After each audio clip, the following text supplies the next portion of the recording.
وبركاته. يا ربي بالمصطفى بلغ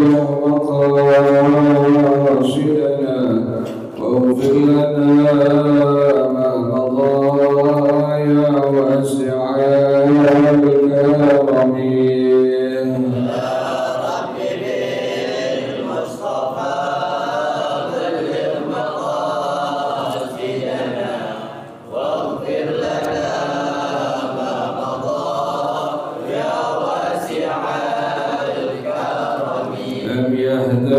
قد الله مطلقا أبدا وما تذاب أشرا في مدى الزمن.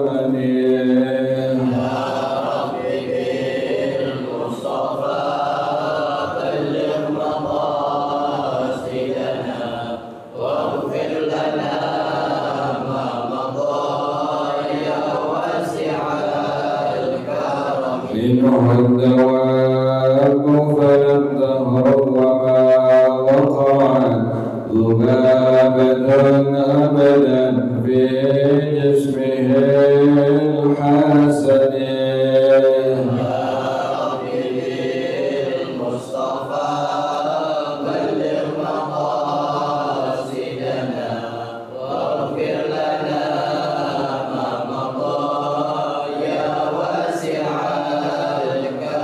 بقلبه كأمام رؤية ثبتت ولا يرى أثر لون منه لعلن.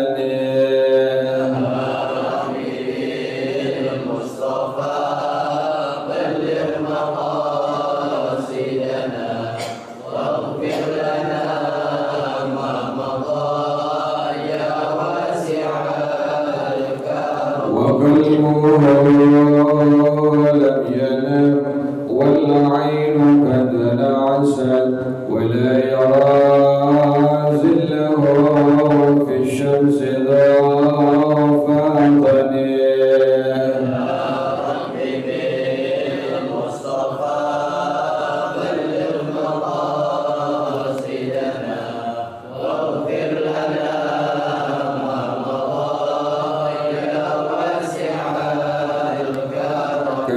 كلماه قد علتا قوما إذا جلسوا عند الولادة سفيانا بمؤاخذتني.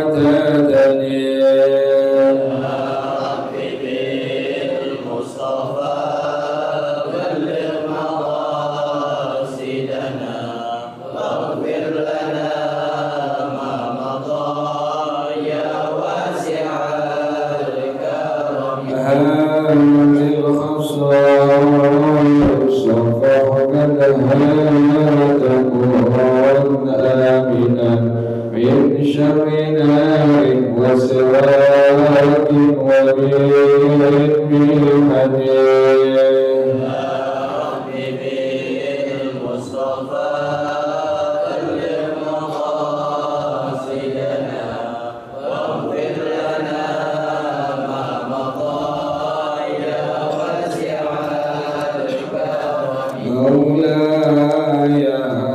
صل وسلم دائما أبدا على حبيبك خير الخلق كلهم.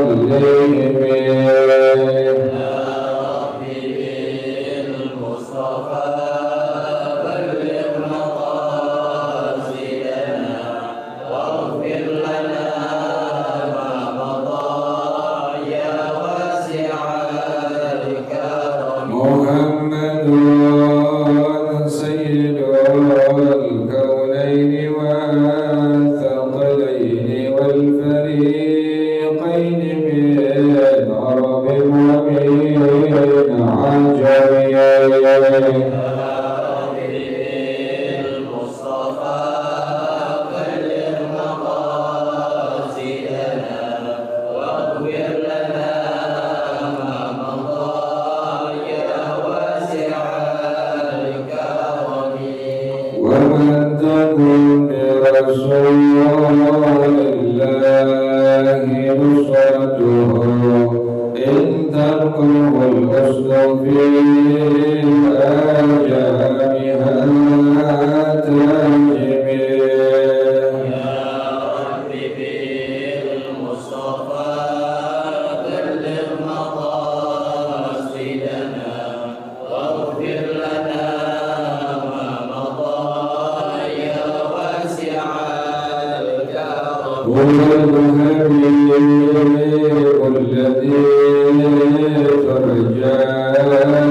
عليهم بالدين والدنيا والآخرة. الفاتحة على هذه النية وعلى كل نية صالحة جالبة لكل خير دافعة لكل شر، وإلى حضرة النبي محمد صلى الله عليه وآله وصحبه وسلم. الفاتحة. أعوذ بالله من الشيطان الرجيم. بسم الله الرحمن الرحيم. الحمد لله رب العالمين الرحمن الرحيم مالك يوم الدين إياك نعبد وإياك نستعين اهدنا الصراط المستقيم صراط الذين أنعمت عليهم غير المغضوب عليهم ولا الضالين. آمين. اللهم صل وسلم على سيدنا محمد الفاتح لما أغلق الخاتم لما سبق الناصر الحق بالحق والهادي إلى صراطك المستقيم وعلى آله وصحبه حق قدره ومقداره العظيم.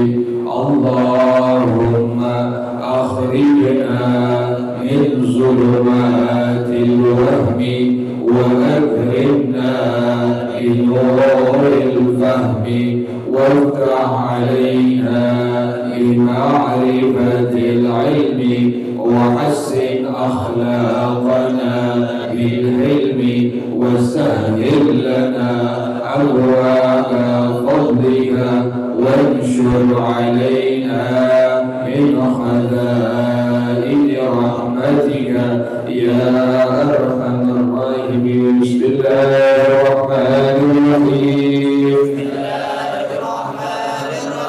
ما يستحب في زمن العقد ومكانه. يستحب أن يتزوج في شوال حيث كان يمكنه فيه وفي غيره على السواء، فإن وجد سبب للنكاح في غيره فعله. وقد صح أن سيدتنا عائشة رضي الله عنها قال تزوجني رسول الله صلى الله عليه وسلم في شوال ودخلني في شوال وأي نسائه كان أحظى إنه مني. رواه مسلم.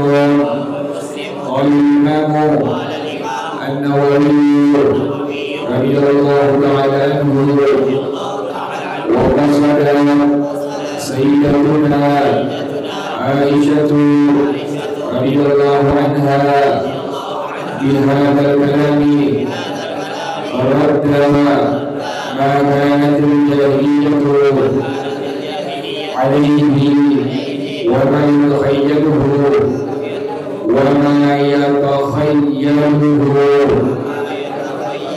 بعض العوام اليوم من كراهة التزويج والتزويج والدخول في شوال، وهذا باطل لا أصل له، وهي من آثار الجاهلية.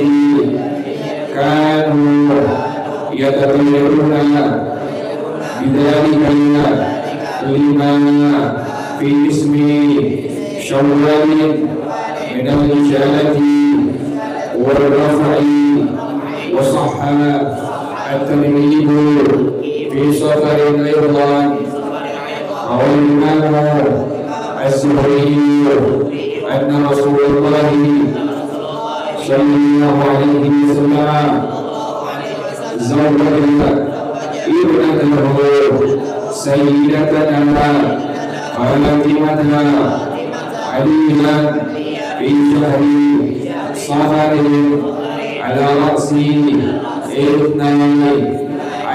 شهرا من الهجرة يستحب أن يعقد في المسجد لأنه أدعى إلى الإعلان ولحصول بركة المكان لقوله عليه الصلاة والسلام أعلموا حال الرجال ويعينوه في المساجد واضربوا عليه بالقلوب رواه الترمذي وقوله عليه الصلاة والسلام أحب البلاد إلى الله مساجدها رواه مسلم وينبغي أن يراعى فيه أيضا فضيلة الزمان لتكون نورا على نور وسرورا على سرور فائدة. قال الإمام أبو بكر ابن محمد الشقى رضي الله عنه فإن قلت المسجد يصان عن طرف الدف فكيف أمر به؟ قلت ليس المراد أنه يرغب فيه بل خارجه والأمر فيه إنما هو في مجرد الأخذ. والله أعلم بالصواب. بسم الله الرحمن الرحيم. الحمد لله رب العالمين والصلاة والسلام على أشرف الأنبياء والمرسلين وعلى آله وصحبه أجمعين. قال الشيخ الإمام المؤلف رحمه الله على من نفع به بركات علومه وبكم في الدارين آمين. قال رضي الله تعالى عنكم. بسم الله الرحمن الرحيم. ما يستحب في زمن العقد ومكانه.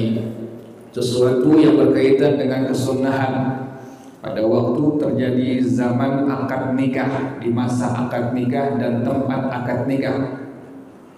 Maka perkara hafizahullah beliau mengatakan yustahabbu an yatazawwaja fi syawwalin, disunnahkan untuk melangsungkan akad nikah itu pada bulan Syawal. Sunnah ya, sunnah akad nikah itu dilakukan pada bulan Syawal. Makanya orang dulu tuh kalau habis lebaran suka pada ngawinin tuh, demikian tuh.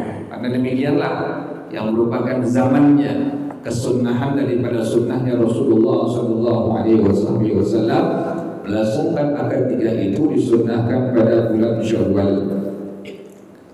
Sekarang bagaimana kalau seandainya ada orang yang tidak punya biaya duit kecuali di luar bulan Syawal? Kan tadi sunnah nikah itu dilangsungkan akadnya pada bulan Syawal.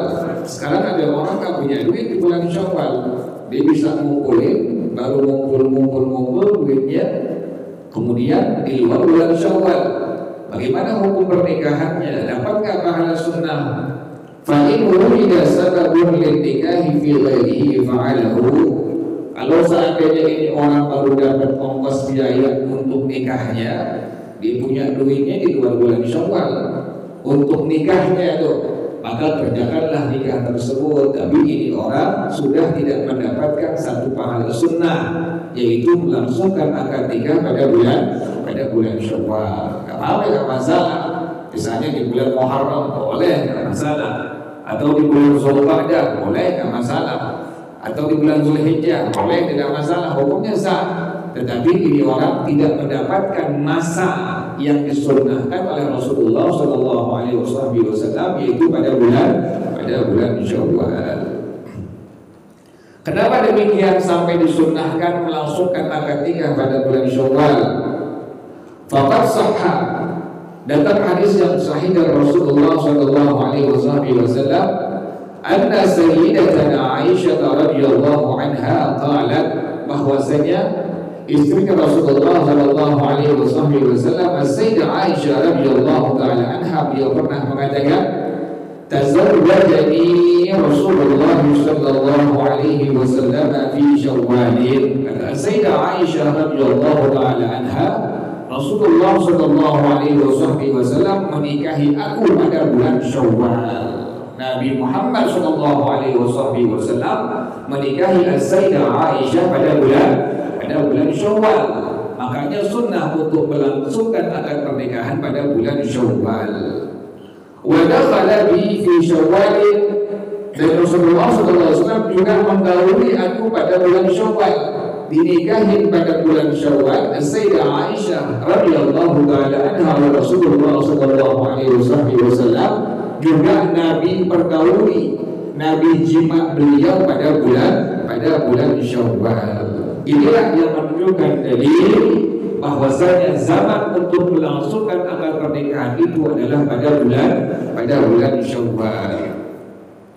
Yang kedua adalah wasahhat targhibu fi safarin aidan, dan juga datang hadis yang sahih dari Rasulullah sallallahu alaihi wasallam untuk melangsungkan akad pernikahan pada bulan Safar. Jadi 2 bulan, pertama bulan Syawal, yang kedua bulan Safar. Ingat itu. Jadi sunnah kita untuk melangsungkan akad nikah yang pertama pada bulan Syawal, yang kedua pada bulan Safar. Dalilnya mana? Rawal Imam Az-Zuhri radhiyallahu taala anhu. Ini hadis riwayat daripada Imam Az-Zuhri radhiyallahu taala anhu. Beliau mengatakan, anna Rasulullah sallallahu alaihi wa alihi wasallam zawwaja ibnatahu sayyidatana Fatimah 'aliyan fi syahri Safar ala ra'si 12 syahran min al-hijrah.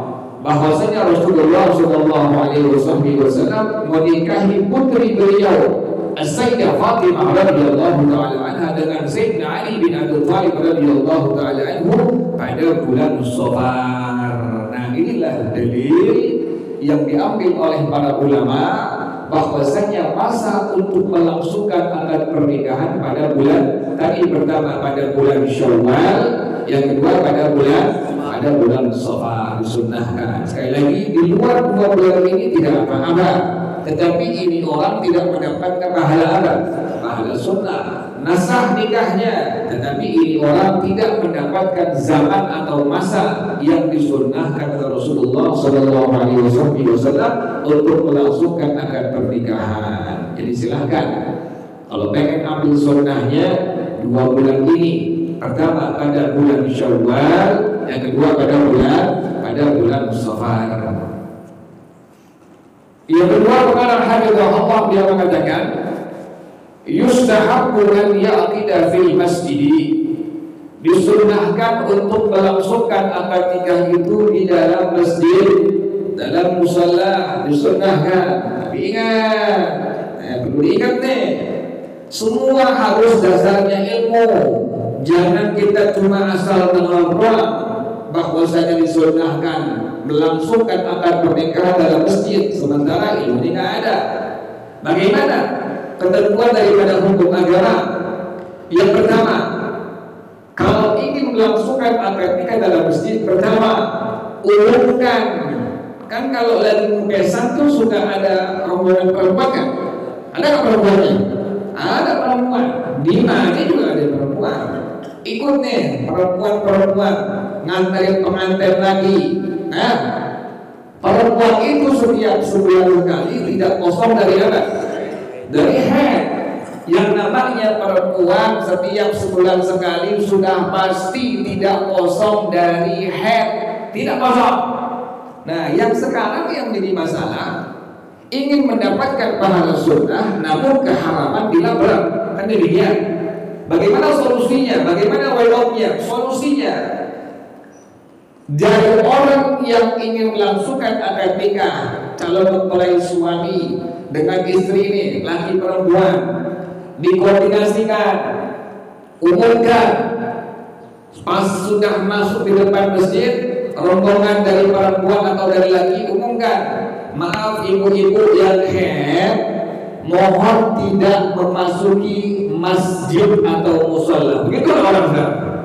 Begitu orang sekarang. Enggak begitu. Perempuan masuk ke dalam semua, tidak disortir, tidak dikasih informasi perempuan-perempuan yang sedang haid untuk tidak masuki masjid ataupun musola. Ini yang pertama kesalahannya.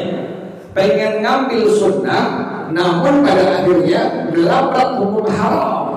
Seharusnya solusinya tadi dari pihak pengantin laki atau perempuan sudah mengkoordinasikan, diumumkan pas sampai besan laki, besan perempuan, umumkan, maaf ibu-ibu yang sedang haid diharapkan tidak masuk ke dalam masjid atau musola. Kenapa demikian?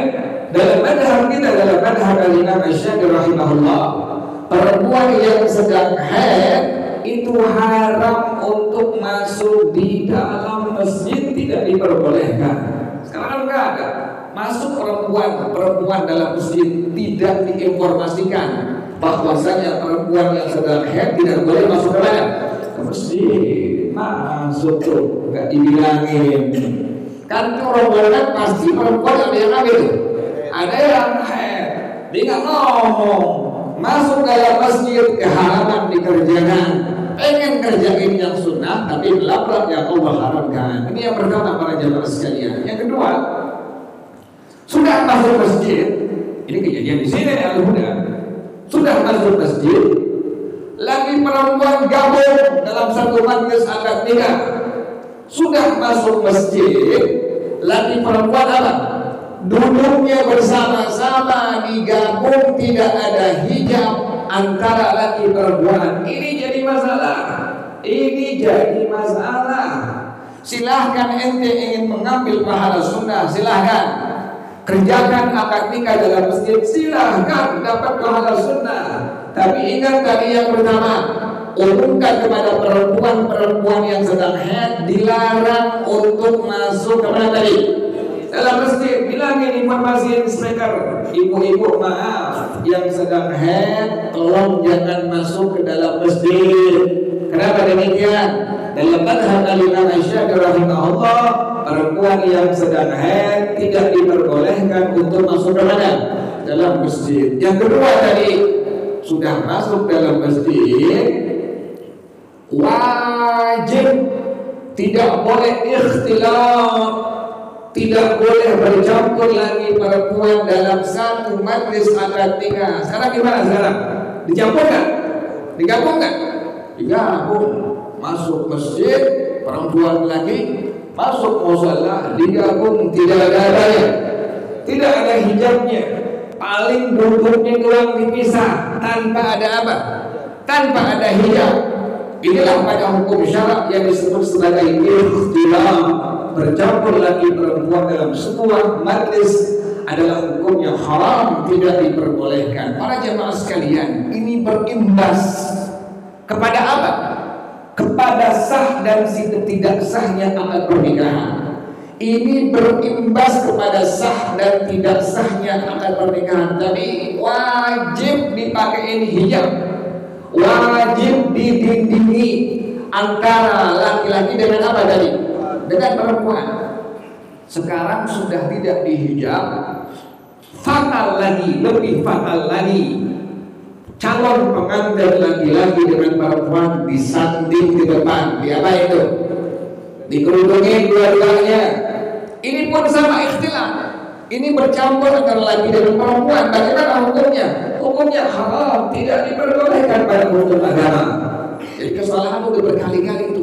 Pertama, bercampur laki perempuan dalam sebuah majlis di masjid ataupun di mushola. Yang kedua dari apa?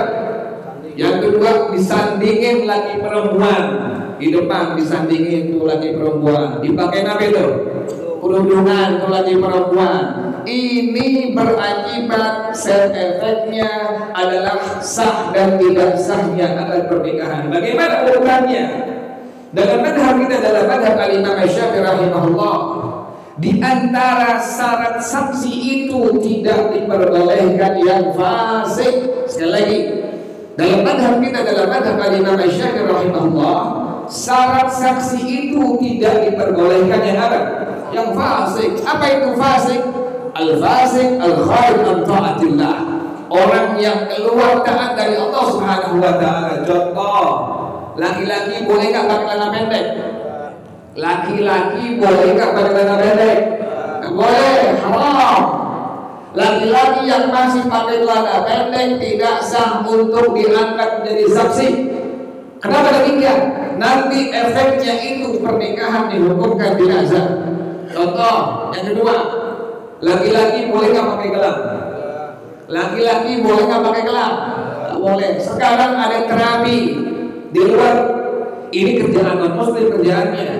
Terapi kesehatan katanya. Akhirnya Pak Haji, bukan Bu Haji bukan, perempuan silakan pakai gelang. Akhirnya Pak Haji bahkan muslim banyak yang mengikuti terapi ini. Pakai apa akhirnya? Pakai gelang. Jadi suka dengar kan? Ada gelang terapi kan? Ada kalung terapi kan gitu. Anda suka bilang juga itu. Kenapa demikian? Itu gelang itu. Saat ini untuk kesehatan. Allah sudah katakan, Nabi sudah katakan, sesungguhnya Allah Subhanahu wa taala tidak pernah menjadikan sesuatu yang haram menjadi obat. Allah tidak pernah menjadikan sesuatu yang haram menjadi apa? Menjadi obat. Bukan. Kalau dipakai tetap, maka timbul kefasikan pada diri orang tersebut. Laki-laki pakai gelang terapi, pakai kalung terapi, kan sekarang itu dipakai tuh. Bagaimana hukumnya? Hukumnya adalah fasik. Kalau menjadi saksi pernikahan dihukumkan tidak sah pernikahannya. Itu berimbas demikian. Jadi saksi di masjid, campur lagi perempuan dalam satu majlis. Kemudian saksinya tidak ingkar terhadap percampuran tadi. Laki perempuan, calon pengantin laki, calon pengantin perempuan bercampur dalam satu majlis dalam masjid tersebut. Si saksi diam membisu, tidak ingkar terhadap perkara tadi, maka saksi tersebut dihukumkan fasik. Saksi yang fasik berakibat nikahnya dihukumkan sah. Gak sah pernikahannya tuh. Makanya antum pengen dapat pahala sunnah, perhatikan dari yang pertama, informasikan kepada semua perempuan-perempuan dilarang yang haid untuk masuk badai dalam masjid. Yang kedua, jangan ada ikhtilat, jangan bercampur lagi perempuan dalam satu majlis akad nikah dalam masjid atau dalam musalla, dipakai ini hijab. Yang ketiga, pengantin perempuan tidak perlu disanding dengan pengantin laki-laki sebelum jadi suami istri ya.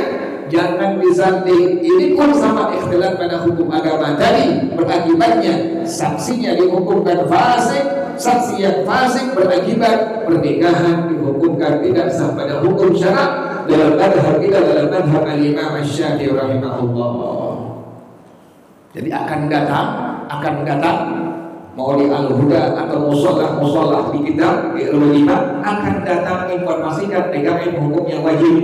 Bilangin, maaf, izin nih dari pihak laki perempuan pengen melangsungkan akad apa?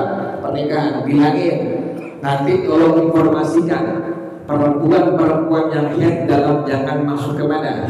Ke area musola, ke area masjid. Jangan masuk di dalam masjid musola, di luar. Yang kedua bilangin, lagi perempuan jangan dicampur. Yang ketiga bilangin, calon pengantin lagi perempuan jangan disanding dalam sebuah tempat. Bisa boleh. Jadi alhasil bagaimana? Yang ada di majlis akad nikah hanya kaum laki-laki saja. Kaum perempuan wajib dihijabkan, wajib dipisah dari laki-laki. Tadi berimbasnya dihukumkan pernikahan, nikahnya dihukumkan tidak sah dalam madhab kita, dalam madhab Imam Syafi'i rahimahullah. Sekarang begitu nggak? Sekarang orang begitu. Karena orang begitu disanding lagi perempuan sudah menjadi adat kebiasaan, adat yang salah, tidak sesuai dengan hukum syariat dari ajarannya Rasulullah Sallallahu Alaihi Wasallam. Itu yang kedua, disunnahkan melangsungkan akad nikah di dalam masjid. Dalilnya mana? Liqaulihi alaihi salatu wassalam, dalilnya hadis riwayat Al-Imam At-Tirmidzi rahimahullah, qala Rasulullah sallallahu alaihi wasallam, bersabda Rasulullah sallallahu alaihi wasallam, a'linu hadha nikah waj'aluhu fil masajid. Iklankanlah, informasikanlah pernikahan ini. Nabi suruh informasiin, makanya sunnah undang orang, kayak begitu. Biar orang kampung tahu, ini anak sudah apa? Sudah nikah. Sunnah untuk diinformasikan kepada masyarakat bahwa anak kita sudah apa? Sudah nikah. Yang kedua kata Rasulullah sallallahu alaihi wasallam, waj'aluhu fil masajid. Langsungkan akad pernikahan itu di dalam masjid. Tapi ingat tadi, ngambil kesunahan, jangan melabrak hukum haram, tidak diperbolehkan pada hukum syar'i. Yang ketiga, wadribuhu alaihi bidufufi, pukullah robana. Nah, robana bukan bid'ah dalalah. Dalilnya banyak ngejublak kata orang Betawi. Badalil tentang pukul robana itu banyak. Tapi ingat nih, diperhatikan nih, bagaimana hukum robana dalam masjid, memukul robana dalam masjid, bagaimana hukumnya? Dalam kitab I'anatul Talibin Hasyiatul Wa'id, dengarin nih, yang baru-baru. Dalam kitab I'anatul Talibin Hasyiatul Wa'id, pengarang rahimahullah beliau mengatakan, al-masjidu yusanu an tarfid tufi fa kaifa umira bih. Masjid itu adalah dijaga, jangan sampai dipukul robana di dalamnya. Alhasil, mukul robana di dalam masjid pada hukum syara' dalam madhab kita, dalam madhab Al-Imam Syafi'i rahimahullah, tidak diperbolehkan. Ente pengen ngadain acara apapun dalam masjid, ada pukul apa? Ada pukul robana, jangan di dalam mana? Jangan dalam masjid, di luar masjid. Jangan dalam masjid. Inilah hukum syara'. Kitabnya jelas. I'anatul Talibin Hasyiatul Wa'id. Pengarang rahimahullah mengatakan demikian, bahwasanya robana dipukul itu tidak diperbolehkan dalam masjid, bal kharijahu wal amru bih.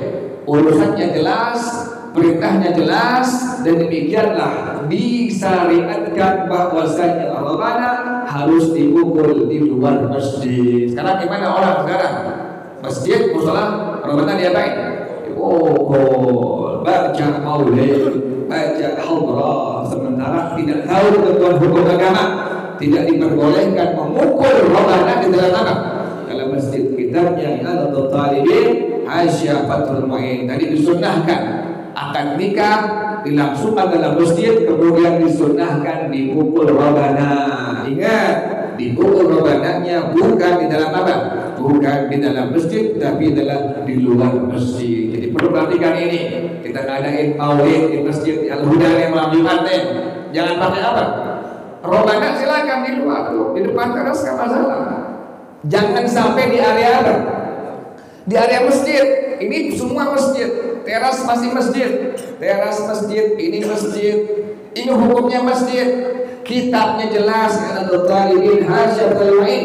Pengarang rahimahullah berkatakan demikian, bahwasanya tidak diperbolehkan dipukul robana di dalam masjid.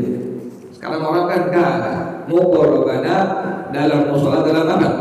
Dalam masjid. Padahal ketentuan dalam madhab Al-Imam Syafi'i rahimahullah, robana dipukul disunnahkan, tetapi bukan di dalam masjid, disunnahkannya dipukul di luar masjid.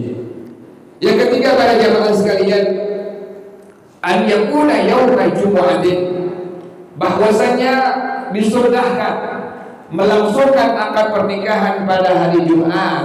Disunnahkan hari Jumat. Bolehkah hari lainnya? Boleh, silakan, tapi tidak mendapatkan pahala sunnah. Disunnahkan akad nikah dilangsungkan pada hari Jumat. Nah, ada ingetin untuk niat sholat fardu Jumat, karena masalah Jumat ini, niatnya kalau kita niat di hati pas Allah usolli fardal Jum'ati, bukan Jumat ya, tapi usolli fardal Jum'ati. Kan Allah jelas, Allah bilang apabila datang hari Jumat, fas'au ila dzikrillah. Makanya niat kita pada waktu sembahyang Jumat, pas waktu mengucapkan takbiratul ihram, Allah, hati berbicara, usalli fardal jumu'ati, bukan Jumat, tapi usalli fardal jumu'ati imaman atau ma'muman. Atau yang menggunakan bahasa Indonesia silahkan. Pasti yang mengucapkan takbiratul ihram, Allah, langsung niat di hati, aku niat melakukan sholat fardu Jumat imaman atau ma'muman. Jadi bukan Jumatnya Nabi Adam, tapi Jumat. Akad nikah ini disunnahkan dilangsungkan pada hari apa tadi? Pada hari Jumat, yang merupakan sunnah daripada sunnahnya Rasulullah sallallahu alaihi wasallam. Wallahu a'lam bissawab. Al-Fatihah. A'udzu billahi minasyaitonir rajim. Bismillahirrahmanirrahim. Alhamdulillahi rabbil alamin arrahmanir rahim maliki yaumiddin. Iyyaka na'budu wa iyyaka nasta'in. Ihdinas siratal mustaqim. Siratal ladzina an'amta 'alaihim ghairil maghdubi 'alaihim waladdallin. Amin. Ya Rabbana ta'afna wa annana asrafna wa 'ala ladha ashrafna fatub 'alaina tawba tagsilu kulla hawla wastur lana al-awrati wa amin ar-rawati waghfir li walidina rabbi والأهل والإخوان وسائر الخلان وكل ذي محبة أو ثقة أو صحبة والمسلمين أجمع آمين ربي أسمع فضلا وجودا منا بالمصطفى الرسول نحظى بكل سرور صلى وسلم ربي عليه أنت الحب والآل والأصحاب عدادة الصحب والحمد لله في البدء والتنهي. Baca bersama-sama subhanallahumma wa bihamdika asyhadu an la ilaha illa anta astaghfiruka wa atubu ilaik. Alhamdulillah ala ni'amillah, alhamdulillah ala barakatillah, alhamdulillah hamdan yuwafi ni'amahu wa yukafi'u mazidah, walhamdulillahi rabbil alamin. Ya Rasulullah salamun alayka rafi'a sya'ri wa darajin. Ya Rasulullah salamun alayka ya rafi'a sya'ri wa darajin. Ya Rasulullah salamun alayka ya